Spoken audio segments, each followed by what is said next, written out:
আসসালামু আলাইকুম ওয়া রাহমাতুল্লাহি ওয়া বারাকাতুহু।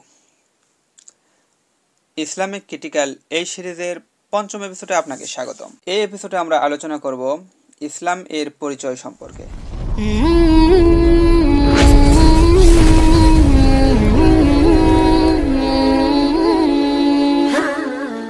আনাল ইসলামু লুগাতান, ইসলাম এর আবিধানিক অর্থে ইসলাম শব্দটি বাবে ইফআলের মাসদার, যা সিন লাম মিম মূল বর্ণ থেকে উৎকলিত, যার অর্থ হচ্ছে আত্মসমর্পণ করা, আনুগত্য করা, আস্থা স্থাপন করা, শান্তির ধর্মে প্রবেশ করা, গ্রহণ করা, বিনয়ী প্রকাশ করা।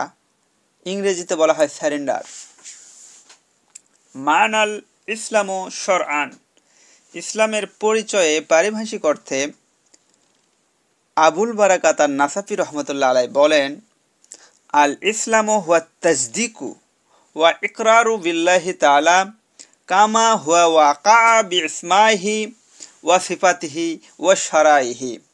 অর্থাৎ ইসলাম হলো আল্লাহ তাআলার নাম গুণাবলী অনুযায়ী মৌখিক স্বীকৃতি দেওয়া ও অন্তরে বিশ্বাস করা এবং শরীয়তের আদেশ ও নিষেধসমূহ মেনে স্বীয় জীবন পরিচালনা করার নামই হচ্ছে ইসলাম। তো এই সকল কিছু মেনে আমাদের চলতে হবে। তো আজকের মতো এ পর্যন্তই। আবার দেখা হবে অন্য কোনো সময়, অন্য কোনো এপিসোডে। সে পর্যন্ত সবাইকে মহান আল্লাহ তাআলা ভালো রাখুন, শান্তি রাখুন, সুস্থতা রাখুন। তাই বিদায় নিচ্ছি। আসসালামু আলাইকুম ওয়া রাহমাতুল্লাহি ওয়া বারাকাতুহু।